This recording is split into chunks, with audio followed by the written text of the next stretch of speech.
with penalties ranging from a $1,000 infringement up to a $50,000 fine for individuals. Now, let me be clear. There will be delays at the airport. These controls are unprecedented and will be frustrating for many people. But if you are coming to Western Australia, we ask for your patience and understanding. These controls are in place to protect everyone, including your friends and family here in WA. These controls are in place based upon our expert health advice.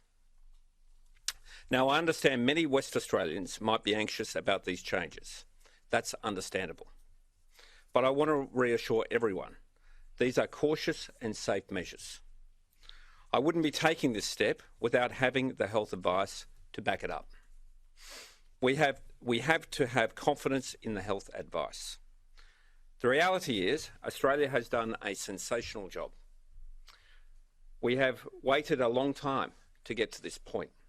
In fact, our hard border has been in place for 222 days now.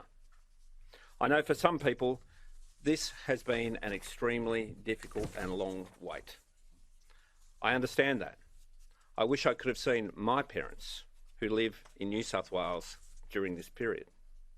Family is everything. And I know it's been a big ask to wait patiently for this time to come. But everyone who has waited patiently can feel proud tomorrow. Your patience, your understanding, your sacrifice has all played a part in our state's extraordinary success. When we look back at this unprecedented time in our lives, you can all reflect on the role you played to protect our state, our friends, our neighbours, and our livelihoods. I couldn't be prouder of Western Australia's response as a whole. We have had no community transmission for more than 7 months now. As we begin to operate in a new COVID normal under our controlled border, we will be watching the situation over east very, very, very closely. If the health advice is there for us to reinstate the hard border, then I will not hesitate to do so. We have always been guided by the Chief Health Officer, and it has served us well as we have embarked on our own unique recovery, best suited to Western Australia. Today at National Cabinet, we endorsed the review led by Australia's Chief Scientist, Dr. Alan Finkel, of the contact tracing and outbreak management systems. The review endorsed our approach in Western Australia, giving us confidence in knowing we are well prepared for an outbreak if that was to occur. Like I've said before, our biggest threat to our way of life in Western Australia is international arrivals now. Whether it be returning Australian travellers by air or our maritime arrivals at our ports. Our systems to control these arrivals have been extremely successful. Our quarantine systems have worked effectively, but we won't let our guard down.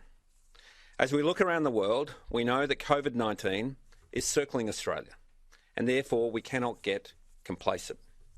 Deadly second waves and extreme lockdown measures in many countries is something I desperately want to avoid. Therefore, we must work together to prevent a serious outbreak and not jeopardise the hard work of each and every Western Australian. Our international border must stay in place.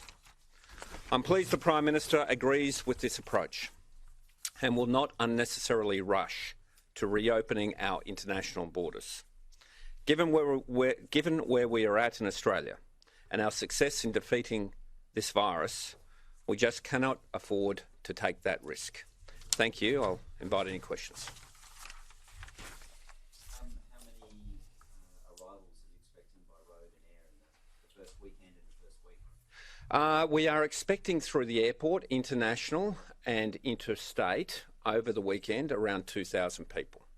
Now, a number of them are international. There's flights coming in of Australians returning home from a range of places around the world.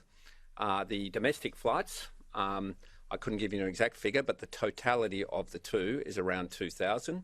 At the interstate border, obviously, we don't expect it will be anything like that, but we don't have a figure.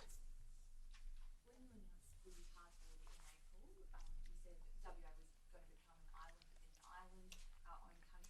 is tomorrow a move that reflects rejoining the nation? Well, it's still a controlled border.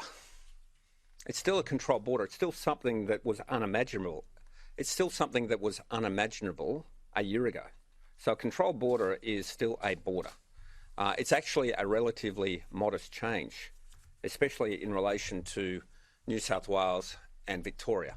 And whilst this will be a big change for many families who can reunite, particularly Queensland, South Australia, Northern Territory, ACT and Tasmania, if you want to go to or come from New South Wales or Victoria, you still need to do 2 weeks quarantine and be tested exactly as you do today. So for 60% or more than 60% of the nation's population, it is a very, very small change. But it is a change. It's a change we've done on the best of health advice.